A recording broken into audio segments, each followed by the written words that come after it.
2వ వచనం. సామెతల గ్రంథము 26వ అధ్యాయము 2వ వచనం.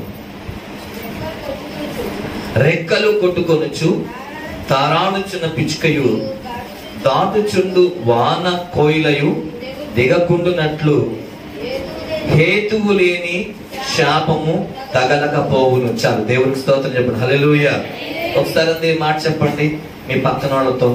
హేతువు లేని శాపము తగలకపోవును. మీ పక్కన వాళ్ళకి చెప్పండి, నాకు కాదు. హేతువు లేని శాపము తగలకపోవును.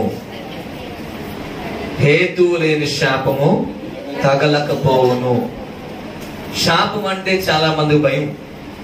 శాపం అంటే చాలా మందికి భయం. ఏదైనా జరిగిందంటే ఎవరు మమ్మల్ని శపించారు, ఏదైనా కీడు జరిగిందంటే ఎవరు మమ్మల్ని ఏదో అన్నారు, ఆమె నోరు మంచిది కాదు, ఆమె నోట్లో పడకూడదు, ఆమె ఇలా శపిస్తా ఉంటది, ఆయన ఇలా శపిస్తా ఉంటాడు, అతను ఇలా శపిస్తా ఉంటారు అని చెప్పేసి ఎవరో గబుక్కుని అన్నారనుకోండి, వీళ్ళకి ఏదో జరుగుద్ది. అది వేరే కారణంతో జరిగినా వీళ్ళు శపించారు అందుకే నాకు వచ్చేసింది అని చెప్పేసి వీళ్ళు కంగారు పడిపోతా ఉంటారు అనమాట. శాపం అనేది ఉంది, లేదని చెప్పను నేను. అయితే ఇక్కడ దేవుని వాక్యం ఏం చెప్తుంది? హేతువు అని ఒక మాట ఉంది. హేతువు అంటే కారణము. కారణము కారణము లేని ఎవరి కారణం లేకుండా ఎవరు ఎన్ని శాపాలు పెట్టినా ఆ శాపాలు నీకు ఏమాత్రం కూడా తగలవు. అంటే నువ్వు వారికి హాని చేయకపోయినా, నీకు నువ్వు నష్టం చేయకపోయినా, నీ దారిని నీకు వెళుతున్నా తిట్టేవాళ్ళు చాలా మంది ఉంటారు. నీ మానాన్ని నువ్వు పోతున్నా కూడా నువ్వేమి ఏమి అనకపోయినా నిన్ను అనేవాళ్ళు ఉంటారు, నిన్ను శపించే వాళ్ళు ఉంటారు, నిన్ను చాలా నష్టపరిచేవాళ్ళు, భయంకరంగా శపించే వాళ్ళు ఉంటారు. ఎన్ని శపించినా దేవుని వాక్యం సెలవిస్తుంది, హేతువు లేని శాపం నీకు తగలదు. దేవునికి స్తోత్రం చెప్పండి. హల్లెలూయా.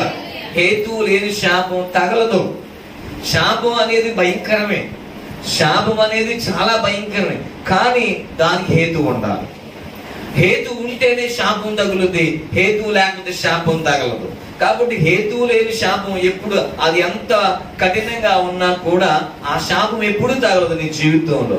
కాబట్టి చాలా మంది శపిస్తా ఉంటారు, రకరకాల శాపాలు ఉంటా ఉంటాయి. ఎన్ని శాపాలు శపించినా సరే అది ఏమాత్రం కూడా అది నీ జీవితంలో తగలదని గుర్తుపెట్టుకోవాలి.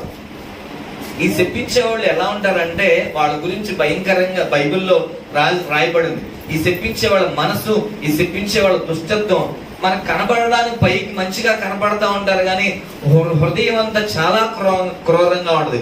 ఎందుకనంటే వీళ్ళు నువ్వు మంచిగా ఉన్నా చూడలేదు. వీళ్ళు నువ్వు మంచి బట్టలు కట్టుకున్నా, మంచి ఆహారం తిన్నా, మంచి ఇంట్లో ఉంటున్నా, నువ్వు అందంగా ఉన్నా, నువ్వు బాగా చదువుకుంటున్నా, నీ పిల్లలు బాగా చదువుకున్నా, మంచి పొజిషన్ లో ఉన్నా, ఉన్నత స్థాయిలో ఉన్నా, చూడలేని వాళ్ళు చాలా మంది ఉంటారు, ఓర్వలేని వాళ్ళు చాలా మంది ఉంటారు. వీరి నోరు ఎప్పుడు కూడా అంట ఎలా ఉంటుందో చూద్దాం. సామెతల గ్రంథము 10వ అధ్యాయము 7వ వచనం చూద్దాం.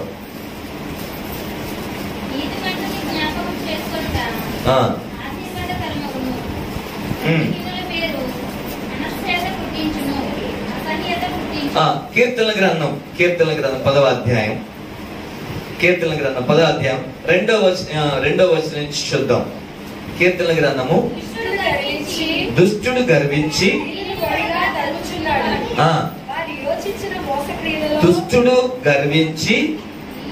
దీనుడు ఒడిగా తరుముచున్నాడు, వారు యోచించిన మోసపు క్రియలో తామే చిక్కుకొందరు. దుష్టులు తమ మనోభిలాషను బట్టి అతిశయపడుదురు, లోబులు యెహోవాను తిరస్కరింతురు. దుష్టులు పొగరెక్కి యెహోవా విచారణ చేయడని అనుకొందురు. దేవుడు లేడని వారెల్లప్పుడూ యోచించుదురు, వారెల్లప్పుడూ భయము మానుకొని ప్రవర్తించుదురు.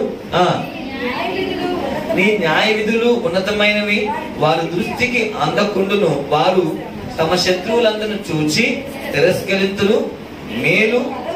మేము కదల్చబడము, తరతరముల వరకు ఆపద చూడము అని వారు తమ హృదయములలో అనుకుందరు. వారి నోరు శాపముతోనూ కపటముతోనూ వంచనతోనూ నిండి ఉన్నది. వారి నాలుక క్రింద చేటును పాపమును ఉన్నవి. చాలు, చూసారా ఎలాంటి ఈ శపించే వాళ్ళ మనస్తత్వం ఇక్కడ కనబడుతుంది, వాళ్ళ యొక్క హృదయం అక్కడ కనబడుతుంది. ఎంత భయంకరంగా ఉన్నారు వీళ్ళకంట దేవుని భయం లేదు వీళ్ళకి. దేవుని భయమే ఉండదు వీళ్ళకి. దేవుడిని లెక్క చేయరు వీళ్ళు అసలు దేవుడిని అసలు ఏమాత్రం కూడా లెక్క చేయరు. వీళ్ళలో అంట ఏముంది, వీళ్ళంట పొగరెక్కారంట. వీళ్ళకి ఏముంది, పొగరు ఉంటదంట, గర్వం ఉంటదంట, అహంకారం ఉంటదంట, ఎవరిని లెక్క చేయరు. వారు ఎల్లప్పుడు అంట ఏంటంట దేవుడు లేడని అనుకుంటారంట. భయం అనేది ఉండదంట. నీతి న్యాయ విధులు ఏమాత్రం కూడా వాళ్ళకి ఉండదు. నీతి లేదు వాళ్ళకి, న్యాయం లేదు. తర్వాత ఇంకేమంటారు, మమ్మల్ని ఎవరు ఏం చేయలేరు, మమ్మల్ని ఎవరు ఏం చేయలేరు, మేము ఎంత గొప్పవాళ్ళం అంటే అంత గొప్పవాళ్ళు, మమ్మల్ని ఎవరు ఏం చేయగలుగుతారు. ఇలాగ వాళ్ళకు వాళ్ళు ఏం చేస్తారు, హెచ్చించుకుంటా ఉంటారు. మమ్మల్ని ఎవరు ఏం చేయలేరు, మాకేం జరగదు. ఇట్లాగా వాళ్ళ యొక్క నాలుగు క్రింద ఏముంటుందంట, ఎప్పుడు కూడా శాపమే ఉంటుంది. వారు నోరు తెరిస్తే శపిస్తా ఉంటారంట. అవకాశం దొరికినప్పుడల్లా ఎప్పుడు చూసినా కూడా ఏమని ఆలోచిస్తారు, శపించాలని ఆలోచన ఉండదు వాళ్ళకి. ఈ రోజు అర్థం చేసుకోవాల్సిన విషయం, ఇట్లాంటి వాళ్ళు చాలా మంది ఉన్నారు, మనకు కనపడతా ఉంటారు. ఒక్కొక్కసారి నిన్ను కూడా శపించుంటారు చాలా మంది. నువ్వు ఊరికినే ఉన్నా కూడా, నువ్వు మామూలుగా ఉన్నా కూడా, నీ మంచిగా ఉన్నా, నీ మానాన్ని నువ్వు పోతున్నా కూడా నిన్ను శపించిన వాళ్ళు చాలా మంది ఉంటారు. నిన్ను అవమానపరిచిన వాళ్ళు ఉంటారు. నిన్ను రకరకాలుగా శపించుంటారు. నువ్వు పాడైపోవాలని, నువ్వు నాశనం అవ్వాలని, నువ్వు ఏమాత్రం నీకు మేలు కలగకూడదని, ఇట్లా రకరకాలుగా శపించే వాళ్ళు చాలా మంది ఉంటారు.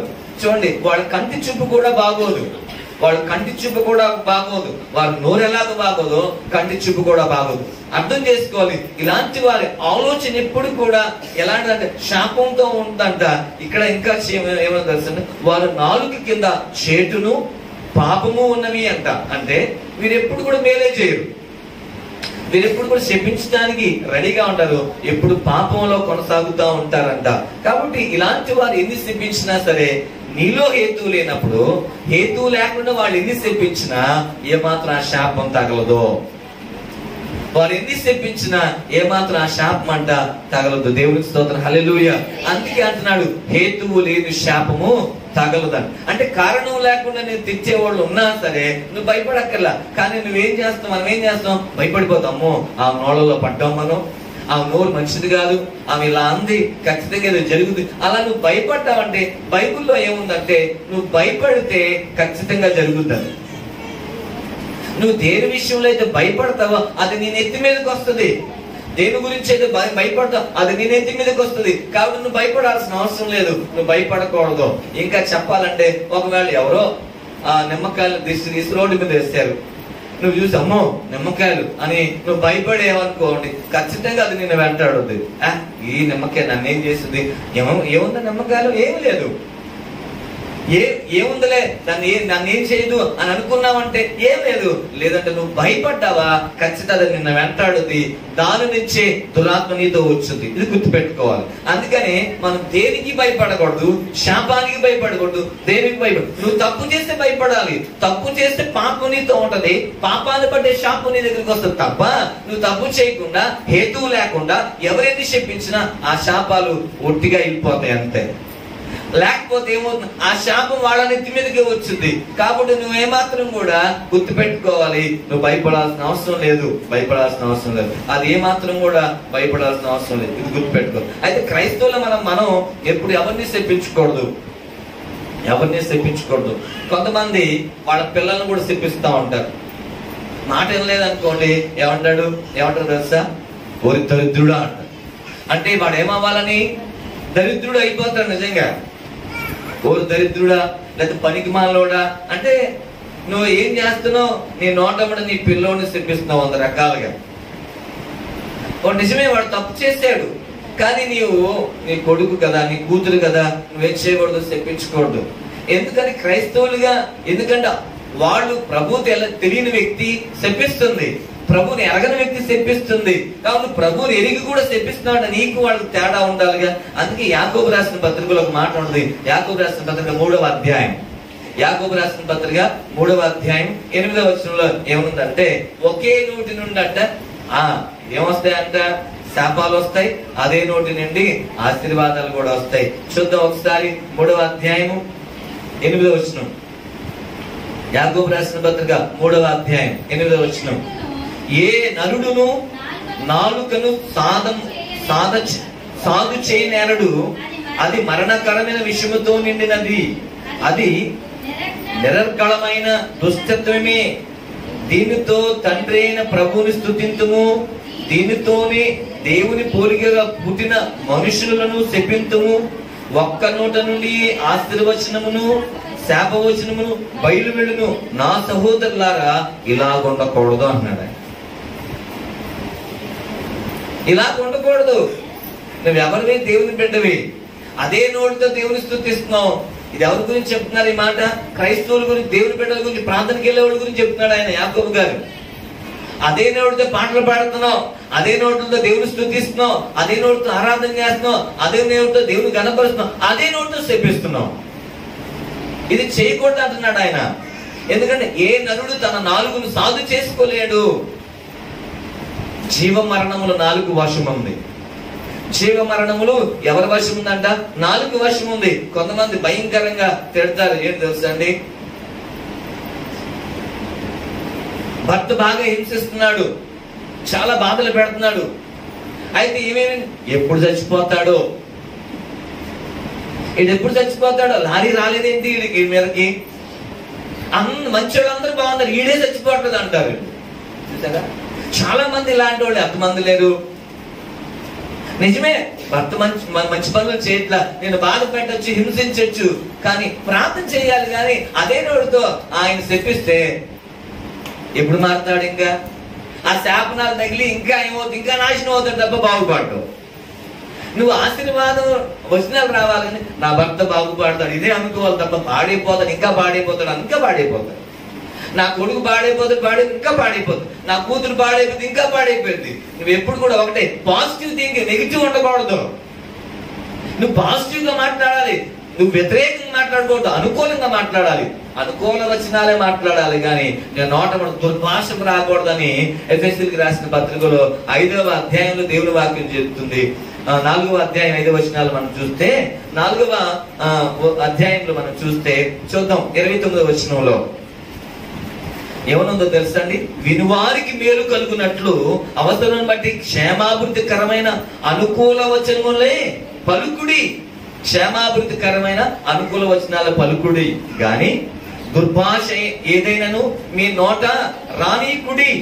దేవుని పరిశుద్ధాత్మను దొక్కపరచొద్దు. దేవుని పరిశుద్ధాత్మను ఏం చేయకూడదంట? దొక్కపరచకూడదు. నువ్వు నీ నోట దుర్భాష వచ్చిందంటే, బూతులు వచ్చినాయి అంటే, శాపాలు వచ్చినాయి అంటే దేవుని ఆత్మను దొక్కపరిచిన వ్యక్తి అవుతావు, దొక్కపరిచిన వ్యక్తి అవుతావు.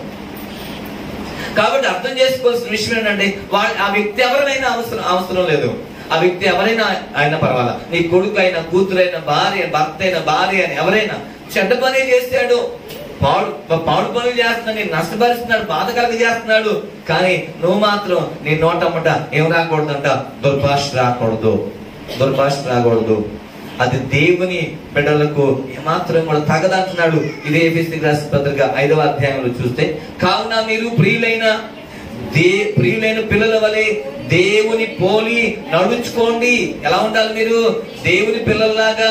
వాళ్ళకిలాగా శాపవచనాలు రాకూడదు నీ నోటమ్మట, వాళ్ళకిలాగా దుర్భాష రాకూడదు, వాళ్ళకిలాగా అవమానకరమైన మాటలు రాకూడదు, వాళ్ళకి నాశనకరమైన వచనాలు నీ నోటమ్మట రాకూడదు. నువ్వు ఆశీర్వాద వచనాలే పలకాలంటున్నాడు ఆయన.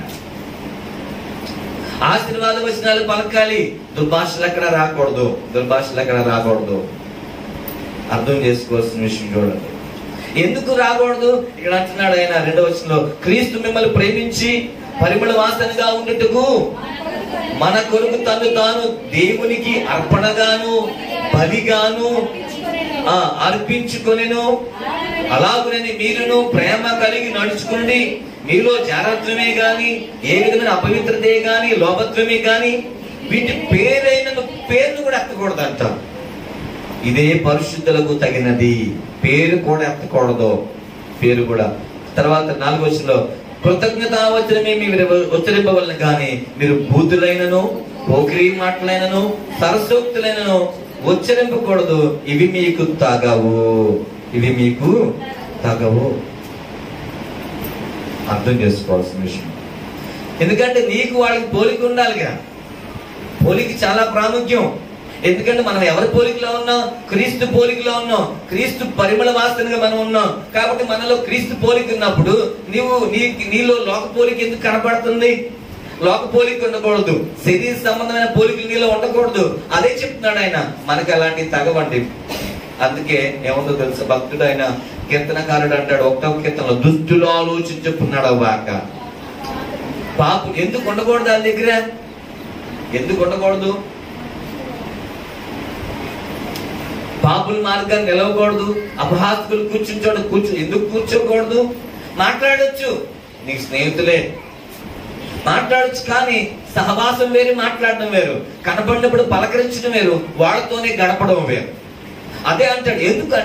ఎందుకో తెలుసా? మంచి కన్నా చెడు చాలా తొందరగా ప్రభావితమైంది. కాబట్టి అర్థం చేసుకోవాలి, నీ ద్వారా ఆ వ్యక్తి మారాలి, కానీ ఆ వ్యక్తి ద్వారా నువ్వు ఎప్పుడు కూడా మారకూడదు. నేను 10వ తరగతి ఫెయిల్ అయ్యా. రేపు సోషల్ పరీక్ష అంటే ఈరోజు 2 సినిమాలు చూశాను. పరీక్ష ఎప్పుడు? రేపు. ఈరోజు ఎన్ని చూసాను తెలుసా? 2 సినిమాలు. ఏ బుద్ధి లేనివాడు కూడా సోషల్ పరీక్ష ఫెయిల్ అవ్వడం. అలాంటిది నేను ఫెయిల్ అయ్యా. ఫెయిల్ అయిన తర్వాత మళ్ళీ 2వ రాసాను, పాస్ అయ్యాను, అయిపోయాను. ఇంకా కాలేజీకి వెళ్ళడం కానీ అలాంటివి ఏం లేవు. ఇంకా చూడండి నా పని ఎలా ఉంటాడు, జులై ఎలా ఉంటాడో అలా తిరుగుతున్నాను అన్నమాట రోడ్ల మీద. అందుకే ఊరికి గాలోడు అని ఊరికి పేరు రాదు. ఎందుకంటారు తెలుసా? ఎటుపడితే వెళ్తా ఉంటాడు అనమాట. ఇంకేమి ఒక అడ్రస్ లేదు, ఏముంటది అనమాట. ఎప్పుడు పడితే ఎక్కడ పడితే తిరుగుతాను, రోడ్ల మీద కనబడతా ఉంటాడు ఎప్పుడు చూసినా. అట్లాగే ఉండేవాడిని నేను. మీరు నమ్మరు, ఉదయం వెళ్ళిపోతే మా నాన్నగారు మా అమ్మగారు ఇక్కడే ఉన్నారు అడగండి ఒకసారి, నేను ఎలా ఉండేవాడిని. ఉదయం వెళ్ళిపోతే ఎప్పుడు రాత్రికి ఎప్పుడు వచ్చేవాడిని, టైం తెలియదు. అలాగ భయంకరంగా తిరుగుతూ ఉండేవాడిని, భయంకరంగా ఉండేది. ఏ పనిలో కూడా స్థిరంగా పని చేయాల నేను. ఏ పనికి వెళ్ళినా 2 రోజులు 3 రోజుల కన్నా ఎక్కువ చేసేవాడిని కాదు. ఇక్కడ ఉన్న వాళ్ళు అనుకుంటారు నేనే టాప్ అని కలరాగేస్తారు, నీకన్నా టాప్ వాళ్ళు ఉంటారు. కాబట్టి చాలా భయంకరంగా ఎక్కడ చూసినా చూడండి భయంకరంగా తిరిగేవాడిని. ఎక్కడ చూసినా రాజకీయవేత్తలో ఆ గుంపులో తిరిగాను నేను. ఏమంటే తాగుబోతులతో తిరిగా. చాలా రకరకాల వ్యసనాలు, చాలా ఘోరమైన పరిస్థితులు అనమాట తిరిగాను. మీరు అర్థం చేసుకోండి, చదివే 10th క్లాస్ పరీక్ష టైంలోనే ఒక 10వ తరగతి వయసు 15 సంవత్సరాలు ఉంటే ఆ వయసులోనే సినిమా పిచ్చి ఎలా ఉందంటే అర్థం చేసుకోవాలి. అలా తిరిగేవాడిని. చివరికి గొడవలు వస్తుంటే నన్ను తీసుకుని హైదరాబాద్ లో మా పెద్దనాన్నగారు వాళ్ళ అబ్బాయి ఉంటే అక్కడ వెళ్ళాను, నేను పంపించాను. అక్కడ నుండి ఇంకా భయంకరంగా తయారయ్యాను. నా పరిస్థితికి అవధులు లేవన్న అడ్డులు లేవు. నా ఇష్టం నేనేదైనా చేసుకోవచ్చు. ఎలా ఉన్నానంటే బురదలో పంది బురలాడితే ఎలా ఉంటుందో అలా ఉందా నా జీవితం. పందైనా పర్లా దులుపుకొని బయటకు వస్తాయి, నేను అలా లేదు, దులుపుకోవడానికి కూడా బయటికి రావడం లేదు, ఇరుక్కుపోయా బురదలో. నా జీవితం ఎలా ఉందంటే బురదలో నుంచి బయటికి రాలేకపోతున్నాం, ఊపిలోకి వెళ్తే బయటికి రాలేనుడు ఎలా ఉంటాడు అట్లా ఉండిపోయా నేను. అంత ఘోరమైన స్థితి నాలో. ఆ విధంగా ఉందా నా పరిస్థితి అండి. కానీ ఒక రకంగా చెప్పాలంటే నా దేవుడు నన్ను ప్రేమించి నా తల్లి ప్రార్థన విని మరలా నన్ను ఆ బురదలోంచి బయటికి తీసుకొచ్చాడు. హల్లెలూయా. ఇలా ఒక రోజు ప్రార్థన హైదరాబాద్ విజయవాడకు వచ్చాను, ఇట్లాగే ప్రార్థనకు వచ్చాను. దేవుడు సేవకుడు వాక్యం చెప్తూ మాట్లాడుతున్నాడు, ఈ రోజు నువ్వు చనిపోతే ఎక్కడికి వెళ్తావు? ఈ మాట నన్ను పట్టుకుంది. నేను నిజమే, నా జీవితం భయంకరంగా, నేను చచ్చిపోతే ఎక్కడికి వెళ్తా అనిపించింది. అప్పుడే నేను తీర్మానం చేసుకున్నా, ప్రభుకి నా హృదయం ఇచ్చాను. హృదయం ఇచ్చా, నా పాపలు ఒప్పుకున్నాను, ప్రభు అంగీకరించి బాప్తిసం తీసుకున్నాను. 10th ఫెయిల్ అయినోడిని మళ్ళీ డిగ్రీ రాశాను. డిగ్రీ BA చేశాను, అయిపోయింది ప్రైవేట్ గానే. అది అయిపోయిన తర్వాత BEd కాలేజీలో చదివాను, BEd అయిపోయింది. అయితే స్కూల్లో ప్రైవేట్ గా టీచర్ గా చేశాను. దేవుడు ఒకదాని తర్వాత ఒకటి అలాగా ఒక పనికి రాని జీవితం అలా తీసుకొని వచ్చాడు. ఈ రోజు దేవుడు ఇలా నిలబెట్టాడు. దేవునికి స్తోత్రం. హల్లెలూయా. అర్థం చేసుకోరు. ఎప్పుడు శపించలా మా అమ్మ నన్ను. కారణం ఏంటో తెలుసా? మన నోట మన శాప వచనాలు రాకూడదు, ఏమిటో తెలుసా? ఆశీర్వాద వచనాలు రావు. శపిస్తే శాపం ఖచ్చితంగా ఏమవుతుంది తెలుసా? హేతువును బట్టి తగులుద్ది అక్కడ. కాబట్టి హేతువు లేకపోతే శాపం తగలదు, హేతు ఉంటే తగులుది. ఖచ్చితంగా వాడు పనికిమాలుడు అన్నావా పనికిమాలుడుగా మారిపోతాడు. అర్థం చేసుకోవాల్సిన విషయం ఈ రోజు గమనించాలి, గుర్తుపెట్టుకోవాల్సిన విషయం. అందుకనే మనం ఎప్పుడైనా సరే మన నోటిని జాగ్రత్తగా కాపాడుకోవాలి, కాచుకోవాలి.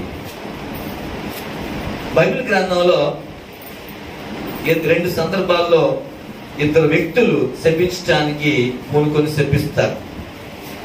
ఆ శాపాలు ఏమాత్రం కూడా వాళ్ళకి తగలేదు. ఎవరైతే శపించారో వాళ్ళే ఆ శపించిన కొంతకాలంగా వాళ్ళు మరణించారు. చూద్దాం వాళ్ళ యొక్క ఏంటి, వాళ్ళు ఎవరు అనేది చూస్తే 2 సందర్భాలు మీకు గుర్తు చేస్తారు. ఒకటి సంఖ్యాకాండము 22వ అధ్యాయం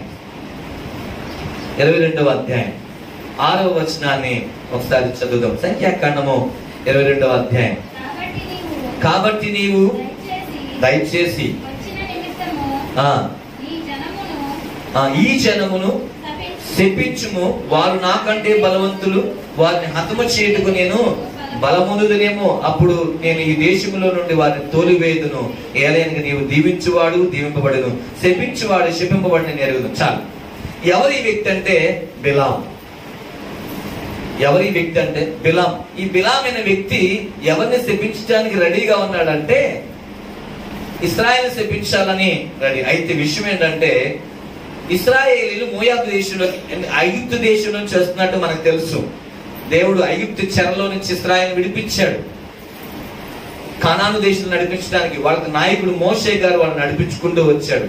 ఈ సంఖ్యాకాండంలోకి వచ్చిన తర్వాత అక్కడ మోయాబు దేశంలోకి ఆ యొక్క మోయాబు మైదానంలోకి వచ్చేదాడు.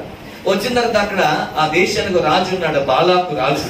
ఈయన విన్నాడు ఆ విషయం. అమ్మో, ఇశ్రాయేలు వచ్చేసారా, వీళ్ళు వచ్చారంటే మనం అయిపోతాం. ఎందుకంటే చాలా దేశాలను అలాగే వాళ్ళు మట్టు పెట్టేశారు. మన దేశాన్ని కూడా మట్టు పెడతారు, మన దేశ ప్రజలను కూడా నాశనం చేస్తారు, మన దేశాన్ని వాళ్ళు వశం చేసుకుంటారు. కాబట్టి వీళ్ళని ఎలాగైనా సరే ఇక్కడే తరుగు కొట్టాలి. మనం ఎలాగా, ఇంత శక్తి మనకు సరిపోదే. కాబట్టి ఏం చేద్దాం ఆలోచిస్తే వాళ్ళ దేశంలో ఒక వ్యక్తి ఉన్నాడు, బాలాకు రాజుగారి యొక్క దేశంలో. ఎవరంటే బిలాం అనే ప్రవక్త. ఈయన శపిస్తే శాపాలు వస్తాయి, ఈయన దీవిస్తే దీవులు వస్తాయి. కాబట్టి ఈయన అన్నాడంటే ఖచ్చితంగా జరుగుద్ది, నో డౌట్. అతను ఏదన్నాడంటే అది జరగడం ఖాయం. కాబట్టి అతను పిలిపించండి అని కొంతమంది పెద్దల్ని కొంచెం డబ్బు ఇచ్చి పంపిస్తాడు, కొంచెం బంగారు అట్లా ఇచ్చి పంపిస్తాడు. ఇస్తే వస్తారు, వచ్చి అయ్యా మా రాజుగారు నీ దగ్గర పంపించారు, నువ్వు శపిస్తే శాపాలంట, నువ్వు దీవిస్తే దీవెనలంట. ఎందుకంటే మోయాబు దేశంలోకి ఇశ్రాయేల్ అనే జనాంగం వచ్చారు, వాళ్ళు వచ్చారంటే నాకు ప్రమాదం, మమ్మల్ని ఖచ్చితంగా వాళ్ళు నాశనం చేస్తారు. నువ్వు ఎట్లాగైనా సరే నీ ద్వారా మేము విజయం పొందాలనుకున్నావు, నువ్వు వాళ్ళని శపించాలి. మా యొక్క రాజుగారు నేను రమ్మన్నారంటే నేను అంటాడు, నేను ప్రార్థన చేసుకుంటాను, దేవుడు ఎలమంటే అతను మంచి మాట. తన గదిలోకి వెళ్ళాడు, ప్రార్థన చేసుకున్నాడు, దేవుడు అన్నాడు ఎలబాక అన్నాడు. అయిపోయింది. బయటకు వచ్చి నేను రానయ్యా, దేవుడు నన్ను వద్దన్నాడు అంటే వీళ్ళు వెళ్ళిపోయి రాజుగారికి చెప్పాడు.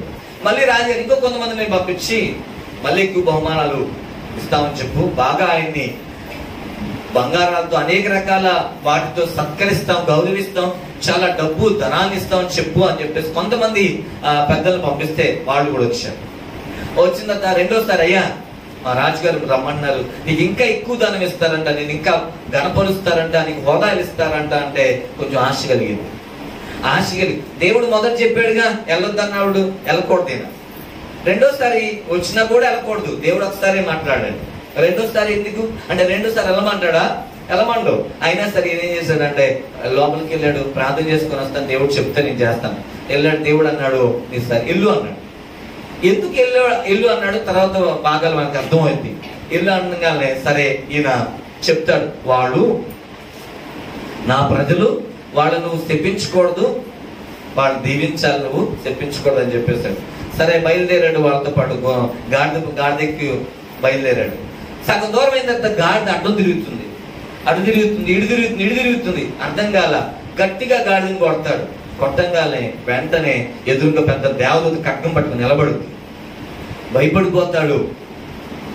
భయపడిపోతే అప్పుడు దేవదూత అన్నాడు, ఒక్క క్షణం కనుక నువ్వు ఇంకా అలా చేస్తుంటే నేను చంపేసి ఆ గాడిద దక్షించేవాడు నేను అని చెప్పి దేవదూత.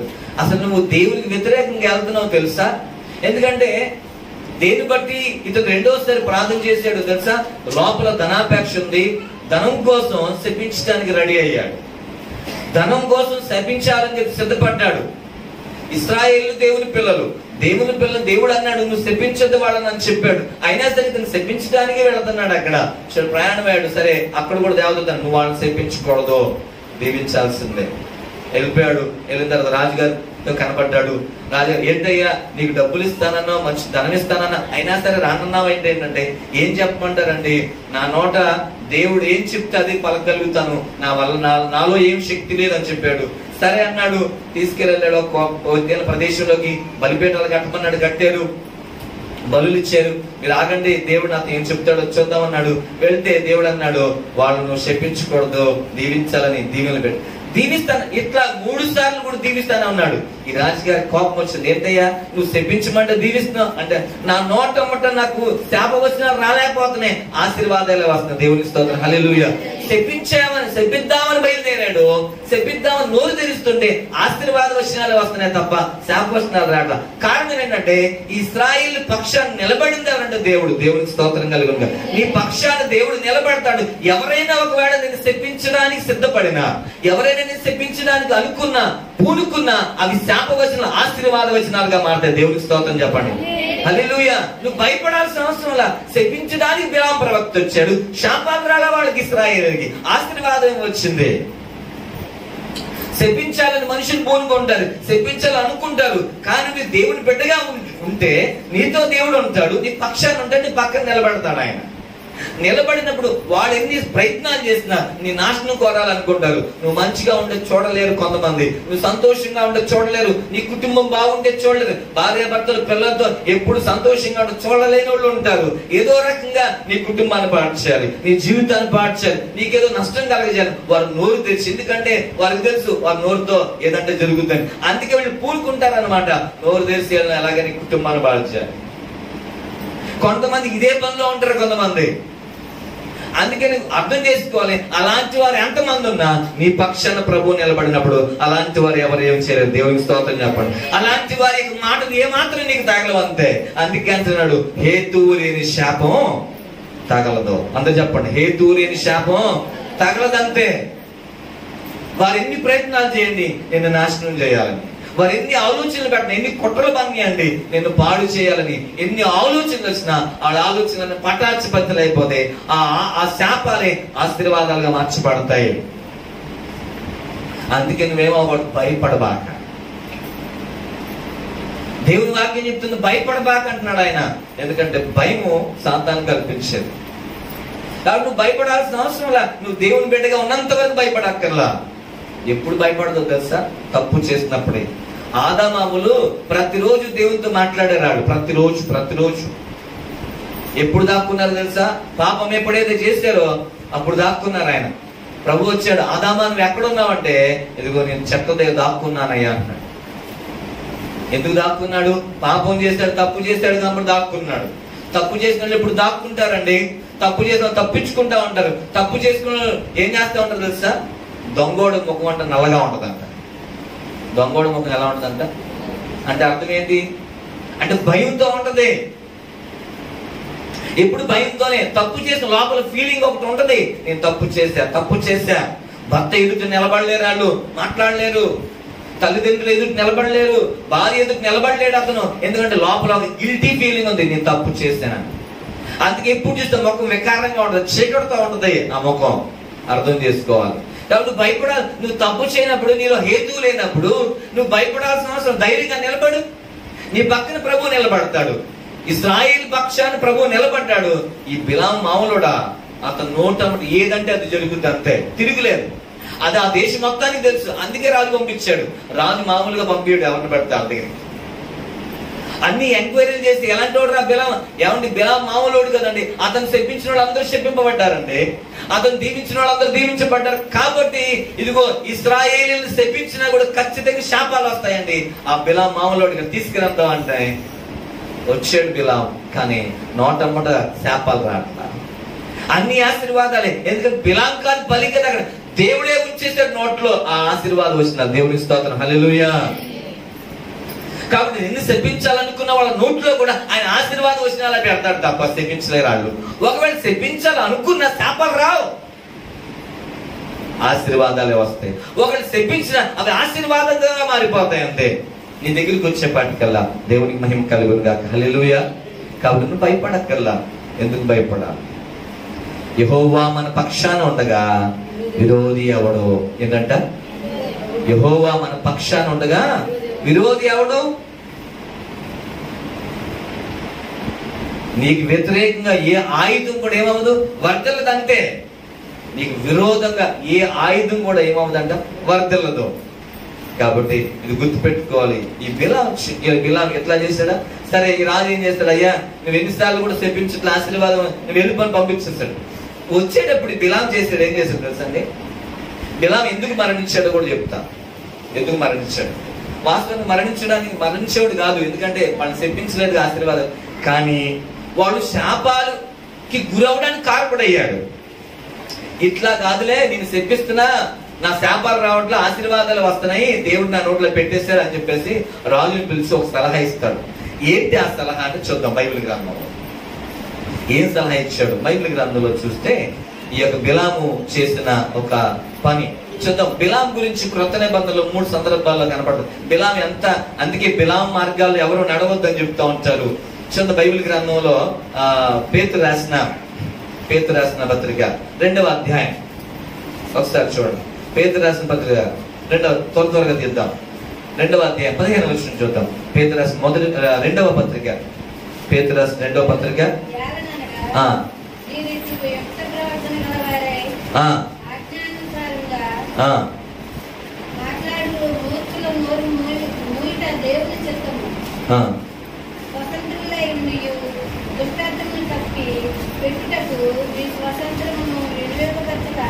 దేవుని దాసులకు దాసులనని లోబడి ఉండిడి. 2:15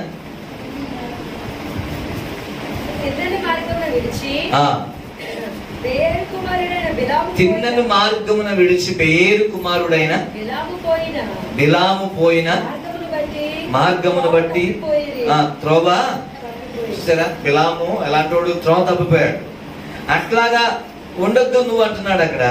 తర్వాత ఇంకొక సందర్భంలో ఎందుకని 16వ వచనంలో బిలాము దుర్నీతి వల్ల కలుగు బహుమానం ప్రేమించును, అయితే తాను చేసిన అతిక్రమ నిమిత్తము అతడు గద్దింపబడిను. ఎట్లనగా నోరు లేని గార్ధవ మానవ స్వరంతో మాట్లాడి ఆ ప్రవక్త యొక్క వెరితనమును అడ్డగించాను. తర్వాత ఇంకొక సందర్భం యోధా రాసిన పత్రిక 1 ప్రకటన గ్రంథానికి ముందుంటది. యోధా రాసిన పత్రిక 1వ అధ్యాయము. ఒక అధ్యాయం ఏంటి చూద్దాం ఒకసారి. ఈ యొక్క దీనిలో ఒక సందర్భం ఉంటుంది మనకి. 11వ వచనం. అయ్యో వారికి శ్రమ, కయ్యూను నడిచిన మార్గమున నడిచిరి, బహుమానం పొందవలనని బిలాము నడిచిన తప్పు త్రోవలో ఆత్రుముగా పరిగెత్తిరి. ఏంటంట? బిలాము నడిచిన తప్పు త్రోవలు. చివరి మాట ఇంకొక సందర్భం ఉంది.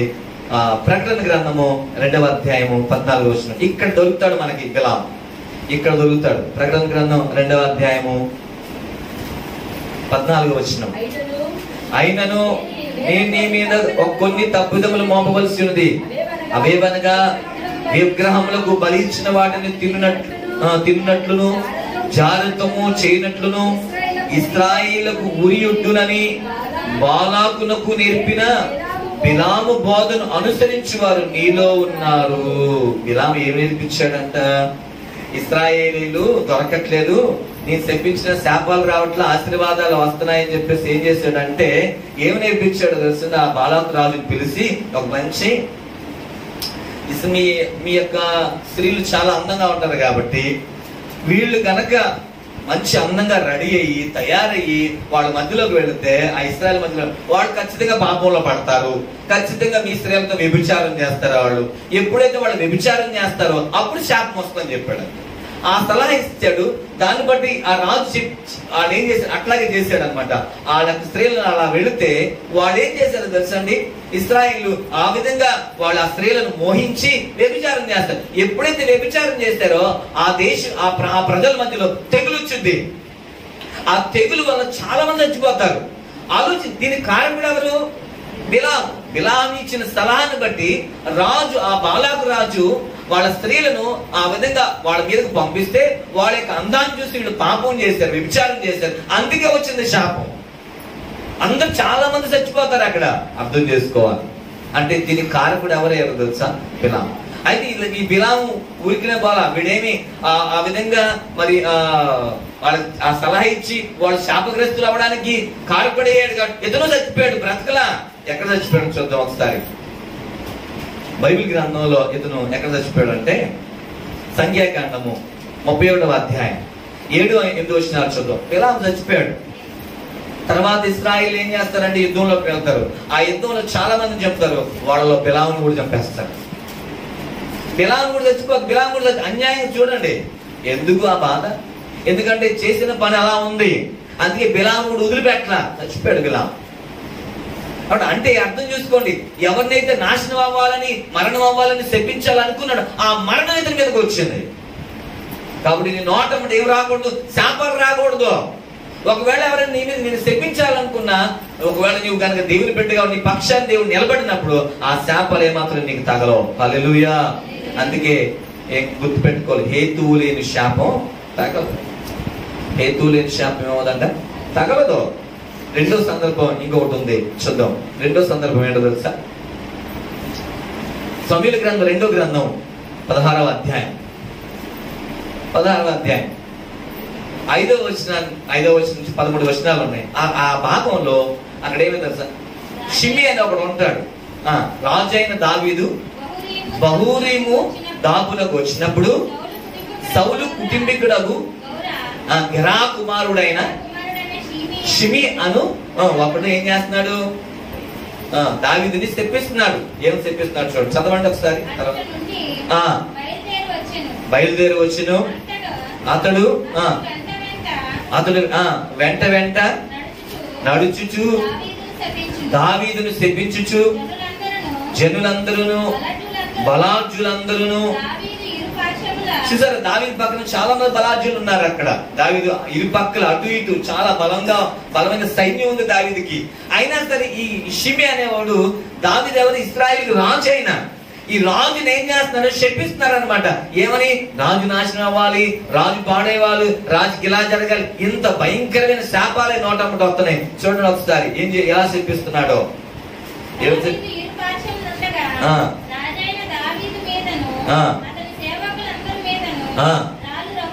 రాళ్ళు రువుచూ వచ్చెను.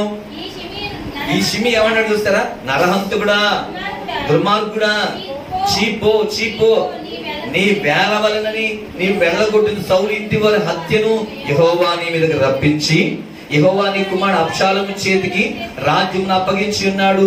నువ్వు నరహంతకుడు గనుకని నీ మోసంలో నీవు చిక్కబడి ఉన్నావని చెప్పి రాజును శపింపగా. ఒక్క నిమిషం, ఇక్కడ జరిగిన విషయం ఏంటంటే రాజు ఎక్కడున్నాడు, అడవిలో ఉన్నాడు. రాజుతో పాటు సైన్యం కూడా అడవిలో. ఎందుకు అంటే రాజుకు కష్టం వచ్చింది. ఏంటి కష్టం అంటే, రాజుకి పిల్లలు ఉన్నారు, వాళ్ళలో అబ్షాలోము అని ఒక కుర్రోడు ఉన్నాడు. ఇతను చాలా అందగాడు, చాలా ఎత్తుగా, చాలా బలంగా ఉంటాడు. ఇతను ఏం చేశాడంటే, రాజు తర్వాత నేనే రాజు అవ్వాలి, అసలు రాజుకు ముందే ఎందుకు మా నాన్నగారు కాదు నేను రాజు అవ్వాలని చెప్పేసి కుట్ర పని కొంతమందిని సైన్యాన్ని ఏర్పాటు చేసుకుని రాజుగా ప్రకటించుకుంటాడు. ఎలాగైనా దావీదు చంపాలని ప్లాన్ వేస్తాడు. ఈ విషయం దావీదు తెలుస్తుంది. దావీదు కావాలంటే చంపగలుగుతాడు. ఎన్నో యుద్ధాలు చేసి గొలియాతును చిన్నప్పుడే గొలియాతును చంపాడు. అలాంటిది ఈ కొడుకు అంత పెద్ద విషయమే కదా, కానీ కన్న కొడుకు కదా, అందుకే అతన్ని ఏమనలేక వదిలిపెట్టేసేసి రాజ్యాన్ని వదిలిపెట్టేసి అడవిలోకి వచ్చేసాడు. అడవిలోకి వచ్చేస్తే ఈ యొక్క అబ్షాలోము తరుగుతున్నాడు అనమాట రాజుని. ఈ విషయం చూడండి, ఇదేంటి, ఇది ఒక కీడు లాంటిది. ఇది ఒక కష్టం వచ్చింది, ఆయనకి శ్రమ వచ్చింది. ఒక్కొక్కసారి మనకి అనుకోకుండా కొన్ని శ్రమలు వస్తూ ఉంటాయి, అనుకోకుండా కొన్ని శోధన వస్తూ ఉంటుంది, కొన్ని బలహీనతలు వస్తాయి, బాధలు వస్తాయి. అనారోగ్యం వచ్చింది, జ్వరం వచ్చింది అనుకోండి, లేదా ఇంకేదైనా బలహీనత వచ్చింది అనుకో, ఏదో చేసింది అందుకే దీనికి ఇలా జరిగింది. ఏ తప్పు చేయకపోతే ఎందుకు ఇలా జరుగుద్ది, ఏదో చేసింది కాబట్టి యాక్సిడెంట్ అయింది, ఏదో చేసింది కాబట్టి కాలు ఇరిగింది, ఏదో చేశాడు కాబట్టి అందుకే ఎట్లాగయ్యాడు, ఇలాగ అంటా ఉంటారు. కొన్ని సందర్భాల్లో కూడా కొన్ని కష్టాలు వచ్చినాయి, అవేదో దేవుడు పరీక్ష బట్టి వస్తూ ఉంటాయి. కానీ ఇలాంటి వాళ్ళు ఏం చేస్తారు, తెప్పించే వాళ్ళు ఏం చేస్తారు, ఇదిగో ఇది ఏదో చేసింది కాబట్టి అందుకే వచ్చింది, ఇదిగో ఇతను కూడా అంటున్నాడు, ఇదిగో నీకు మామూలుగా కష్టం రాలా, నీకు రాజ్యం ఉంది, రాజు నువ్వు, కానీ చూడు అంత భయంకరంగా అడవిలో తిరుగుతున్నావు, తిండి తిప్పలు లేకుండా. ఈ బాధ రావడం కానీ తెలుసా, నువ్వు మా రాజుగారిని నువ్వు చంపావు, మా కుటుంబ సభ్యులు చంపావు, అందుకే నీకు ఈ గతి పట్టింది అని చెప్తాను. వాస్తవానికి సౌలుని ఏమాత్రం దావీదు ఒక్క మాట అనలేదు కూడా. చంపడానికి అవకాశం వచ్చినా కూడా దావీదు చంపడానికి అవకాశం, సౌలు చంపడానికి. కానీ సౌలే దావీదుని చంపడానికి ప్రయత్నం చేశాడు చాలా సార్లు. కానీ దావీదు సౌలు ఒక్క మాట దావీదు సౌలు ఒక్క మాట అనలా. అతనికి యుద్ధంలో చచ్చిపోయాడు సౌలు చనిపోయాడు, వాళ్ళ అబ్బాయి చనిపోయాడు, వాళ్ళ కుటుంబీకులు చనిపోయారు చాలా మంది. ఈ విషయం అన్నాడు, నువ్వు మా సౌలు కుటుంబీకులు చంపేసి నువ్వు రాజు అవ్వాలని అనుకుని రాజ్యాన్ని ఏలాలనుకున్నావు, అందుకే నీ కొడుకు ఇప్పుడు నిన్ను దొరుకుతున్నాడు అంటున్నాడు. నువ్వు ఎలాంటి వాడు అసలు, నువ్వు నరహంతకుడివి, నువ్వు దుర్మార్గుడివి, ఇలా రకరకాలుగా తిడుతున్నాడు అనమాట. అప్పుడన్న పక్కన ఉన్న వాళ్ళు అన్నారు, అయ్యా ఒక్క మాట చెప్పు చాలు వీడు తలకాయ తీసేస్తాం, ఒక్క మాట నువ్వు సెలవిస్తే చాలు వీడు తలకాయ తీసేస్తావు అంటే, అప్పుడు అన్నాడు, సిరియా కుమారులారా మీతో నాకు ఏంటి పొందు, దేవుడు సెలవిచ్చాడు అని చెప్పేవని చెప్పించుకొని అంత తిట్టుకొని వాడు ఇష్టం, దేవుడు వాడు నోరు తెరిచాడు అందుకే తిడుతున్నాడు, దేవుడు అతను నోరు తెరిచాడు అందుకే తిడుతున్నాడు చెప్పించుకొని అంటున్నాడు. తర్వాత చూడండి ఏమంటున్నాడు 11వ వచనంలో, అభిషేక్తోను తన సేవకులందరితోనూ పలికినదేమనగా, నా కడుపున పుట్టిన నా కుమారుడే నా ప్రాణము దీక్షించుండగా ఈ బెన్యామీను ఈ ప్రకారం చేయడం ఏమి ఆశ్చర్యము, వాని జోలి మానుడి యెహోవా వానికి సెలవిచ్చినాడు గనక వారిని శపింపనీయుడు. దేవునికి స్తోత్రం, హల్లెలూయా. 12వ వచనంలో ఏముంది సార్, యెహోవా నా శ్రమను లక్ష్య పెట్టునేమో, వాడు పలికిన శాపమునకు బదులుగా యెహోవా నాకు మేలు చేయును. దేవునికి స్తోత్రం, హల్లెలూయా. ఏమన్నా చెప్పించనే, దేవుడు నేను ఎంత బాధ అనుభవిస్తున్నా దేవుడికి తెలుసు, నేను ఎన్ని కష్టాలు అనుభవిస్తున్నా, ఎన్ని మాటలు. ఎందుకంటే మన కొంతమంది చాలా భయంకరంగా మాట్లాడుతూ ఉంటారుగా, ఎన్నో నిందలేస్తా ఉంటారు నీ మీద, అవమానాలు వేస్తా ఉంటారు, నిన్ను శపిస్తా ఉంటారు. దేవుడు చూస్తున్నాడు. ఇది గుర్తుపెట్టుకో, దేవుడు చూస్తున్నాడు నువ్వు పడే నిందల్ని, నువ్వు పడే అవమానాల్ని, నువ్వు పడే శాపాలను దేవుడు చూస్తున్నాడు. అందుకే అన్నాడు, ఆయన ఇవన్నీ నాకు మేలు చేస్తాడేమో, ఆ శాపాలని ఆశీర్వాదాలుగా మారుస్తాడేమో, నన్ను లక్ష్య పెడతాడేమో, నా శ్రమను చూస్తాడేమో. ఆయన ఖచ్చితంగా చూసే దేవుడు ఆయన. దేవునికి స్తోత్రం కలుగును గాక. ఎలాంటి శాపాలు చూసారా? ఇంకా వెళ్ళిపోతూ ఏం చేస్తున్నాడంటే, మట్టి తీసి, కొంతమంది మట్టి తీసి తెప్పిస్తారు కదా, మట్టి తీసి నాశనం అయిపోవాలి కదా. నువ్వు మట్టి కాదు కదా, నువ్వే చేసినా సరే నా దేవుడు నీ పక్షాన, అలాంటి వాడు ఎన్ని శాపాలైనా సరే అవన్నీ తగలవు నీకు. దేవునికి స్తోత్రం, హల్లెలూయా. ఇలా వేస్తా ఉంటారు, దుమ్మేస్తా ఉంటారు, ఇతను కూడా అట్లా చేస్తున్నాడు చాలా భయంకరంగా. నా చిన్నప్పుడు మేము మా ఇంటి దగ్గర వేరే చోట ఉన్నప్పుడు అక్కడ ఎంత భయంకరంగా అంటే, ఇట్లాగే మట్టి తీసేవాళ్ళు, మట్టి తీసి ఇలా పోస్తా తిడతా ఉండేవాడు, ఇలా పోస్తా తిడతా ఉంటారు అవతల వ్యక్తిని. ఏదో గొడవ, చిన్న విషయం, అది నీళ్ళ దగ్గర, ఆ పుట్లో నీళ్ళ దగ్గర బాగా గొడవలు వచ్చాయి, నీళ్లు చాలా కష్టంగా ఉండేది అనమాట. నీళ్ళ దగ్గర ఏదో గబుక్కున బింది తగిలిందంటే చాలు, అంతే చాలండి. ఏమి మట్టి తీసేసి మట్టి పోస్తూ పిల్లలు ఇలా అయిపోవాలి, లేదా నీ భర్త రోడ్డు మీద ఆ కాడు ఇరిగి చచ్చిపోవాలి, ఏదో గుద్దేసి, ఇలా రకరకాల శాపాలండి. ఎలాంటి వాళ్ళు అంతమంది లేరు. కానీ నా దేవుడిని పక్షాలు ఉన్నప్పుడు ఇలాంటి వాళ్ళు ఎన్ని శాపాలైనా సరే ఆ శాపాలు నీకు ఆశీర్వాదాలుగా మారును గాక, హల్లెలూయా. నీకేం తగలదు. అందుకే అంటాడు, హేతువు లేని శాపం తగలదు. కాబట్టి నువ్వు భయపడాల్సిన అవసరంలా, అమ్మ చెప్పించేసింది, నా కొడుకుని ఏదో అనేసింది, నా కూతురుని ఏదో అనేసింది, ఏమి భయపడక్కర్లా. ఎందుకు భయపడాలి? నిన్నన్నా భయపడక్కర్లా, నీ పిల్లల్ని నీ భర్తనన్నా భయపడక్కర్లా. నీ పక్షాన నా ప్రభువు ఉన్నాడు. ఇది గుర్తుపెట్టుకోవాలి. హేతువు లేని శాపం ఎప్పుడు తగలదు. ఈరోజు ఆలోచించేద్దాం. చూడండి, ఇదే షిమి ఏమైపోయాడు కదా సార్, వాడి నెత్తి మీదకి వాడే ఆ మరణం రప్పించుకున్నాడు అంతే. శపించేవాడు ఎప్పుడు బాగుపడు, ఇది గుర్తుపెట్టుకోవాలి. శపించేవాడు ఎప్పుడు వర్తిల్లడో, శపించేవాడు ఎప్పుడు పైకి రాడు. ఏదో ఒక రోజు వాడికి ఆ మరణం వాడికే వస్తుంది. ఎవరి మరణం ఏదో కోరుకుంటాడో ఆ మరణం వాడి మీదకే వస్తుంది, వాడి ఇంటి మీదకి వచ్చింది. వాళ్ళ భర్త నాశనం, అవతలోడు భర్త నాశనం, ఏం భర్త నాశనం అయిపోతాడు. అవతల పిల్లలు నాశనం, వాళ్ళు ఇంకోరుకుంటే ఏం పిల్లలే నాశనం అవుతారు. ఇది గుర్తుపెట్టుకోవట్లా. ఇది తెలియక నోరుంది కదా అని చెప్పేసి నువ్వు నోటికి వచ్చినట్టు మాట్లాడడం కుదురుద్దా? పైన ఒక ఆయన ఉన్నాడు, అది గుర్తుపెట్టుకోవాలి. ఆయన చూస్తున్నాడు, నిన్ను లక్ష్య పెడతాడు. నీ మాటలను చూస్తున్నాడు, నీ భరించే మాటలను వింటున్నాడు ఆయన. ఖచ్చితంగా ఏదో ఒక రోజు శిక్ష విధిస్తాడు ఆయన. చూడండి ఏం జరిగిందో తెలుసా, ఇదే షిమి ఒకరోజు దావీదు గారు చనిపోయిన తర్వాత దావీదు తర్వాత సొలొమోన్ గా రాజు అయ్యాడు. రాజు అయిన తర్వాత షిమీని పిలిపించాడు. షిమీని పిలిపించి, ఇదిగో మరి క్షమాపించి భిక్ష పెట్టేశాడు. ఎందుకంటే తండ్రిని శపించే విషయం తెలిసింది, తండ్రి చెప్పాడు. అయితే పిలిచాడు, సరే నేను క్షమించాను, నువ్వు ఇక్కడే ఉండు, బయటికి ఎక్కడికి వెళ్ళబాక, ఈ ఊరి దాటి ఎక్కడికి వెళ్ళొద్దు అని చెప్పాడు. అంటే ఒక 3 సంవత్సరాలు అయింది. షిమ్మి తన కుటుంబంతో ఉన్నాడు. అయితే షిమ్మి దగ్గర 2 పనోళ్ళు ఉన్నారు. ఈ పనోళ్ళు ఏం చేస్తారంటే ఇతను వదిలిపెట్టేసి వేరే ఊరు వెళ్ళిపోతారు. వేరే ఊర్లో ఉన్నారని ఎవరో చెప్తా, అయ్యా నీ 2 పనోళ్ళు మీ ఇంట్లో చెల్లిపోయారు కదా, వాళ్ళు పలానా వాళ్ళ దగ్గర ఉన్నారు అనగానే ఇతను రాజుకి ఇచ్చిన మాటను మర్చిపోయాడు. చెప్పాడు, నువ్వు ఏ రోజైతే ఈ ఊరు దాటి వెళ్ళిపోతావు అప్పుడు చచ్చిపోతావు అన్నాడు. అంతే. ఏ రోజైతే నువ్వు ఊరు దాటి వెళ్ళిపోతావో అప్పుడు నువ్వు చచ్చిపోతే నీకు మరణం వస్తుందని రాజు చెప్పేశాడు. ఇది దావీదు కొడుకు. అయినా అది మర్చిపోయినట్టు 3 సంవత్సరాలు అయిపోయిందిగా. ఇక తన పనోళ్ళు ఎదుర్కోవడానికి వెళ్ళాడు, పనోళ్ళు తెచ్చుకున్నాడు. ఈ విషయం రాజుకు తెలిసింది. ఈ షిమ్మి ఊరు వదిలి వెళ్ళాడు అంటే అన్న వెంటనే షిమ్మిని పిలిపించాడు. నీకేం చెప్పాను నేను, ఊరు వదిలి వెళ్ళొద్దన్న. ఆయన వెళ్ళావు కాబట్టి నీకు ముందే చెప్పా నీకు మరణం వస్తుందని అని చెప్పాడు. ఒక సైనికుడికి ఆజ్ఞాపించాడు, అతను చెప్పేసాడు. అయితే షిమ్మి చచ్చిపోయాడు. దేన్ని బట్టి తెలుసా?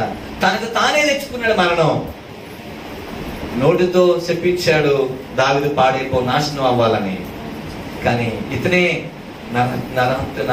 మరణం తెచ్చుకున్నాడు. ఆలోచన చేయాలి. ఈరోజు నా మాటలు ముగిస్తున్నాను. శపించబడుతున్నామని భయపడబాక. ఎవరు ఎన్నన్నా సరే వాళ్ళ నోటిని కట్టేస్తాడు దేవుడు. అందుకే బైబిల్ వాక్యం చెప్తుంది, సామెతల గ్రంథం 26వ అధ్యాయంలో ఉన్న మాట ఏంటి ఒకసారి మనం చదువుకుందాం. 2వ వచనంలో, హేతువు లేని శాపం తగలదు. అందరూ చెప్పండి, హేతువు లేని శాపం తగలదు. అంతే.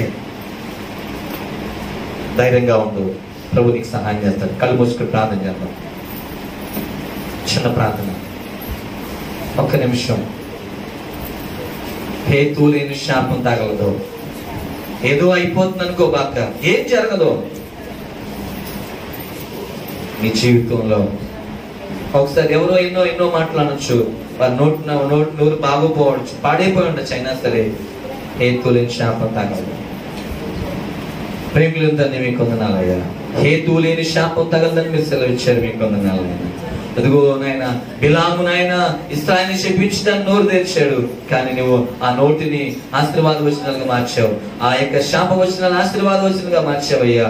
ఆశీర్వాదాలు వచ్చిన చెప్పిన శాపం రాలా, కానీ శాపాలు రావడానికి కారకుడయ్యాడు ఈ బిలాము. కానీ చివరికి ఆ బిలాము కూడా మరణించాడయ్యా. శాపానికి కారకుడైన వ్యక్తి చనిపోయాడు. అట్లాగే షిమీ నాయన దావీదుని ఉట్టి పుణ్యాన దావీదుని శపించాడు. చివరికి షిమియే చనిపోయాడయ్యా. తండ్రి మీరు అంటున్నారు మీ నోట ముట్ట శాప వచనాలు రాకూడదని చెప్పారయ్యా. మీ నోట ఆశీర్వాద వచనాలు రావాలి. నీ పిల్లల్ని మీరు శపించకూడదు, నీ భర్తను శపించకూడదు, నీ ఇరుగు పొరుగు ఎవరిని శపించకూడదు. నీ నోట ముట్ట ఆశీర్వాద వచనాలు రావాలని చెప్పారు, మీకు వందనాలు. కాబట్టి ప్రభు మా నోట ముట్ట ఆశీర్వాద వచనాలు రావాలి. బుద్ధులైనను సరసోక్తులైనను శాపవచనం రాకుండా మా నోటిని మీరు మీ స్వాధీనంలో పెట్టుకోండి, సహాయం చేసి నీ మాటలు బిడ్డల హృదయాలు ముద్రించి భద్రపరచుకొని అడుగుచు యేసు క్రీస్తు నామములో ప్రార్థిస్తున్నాము తండ్రి. ఆమేన్.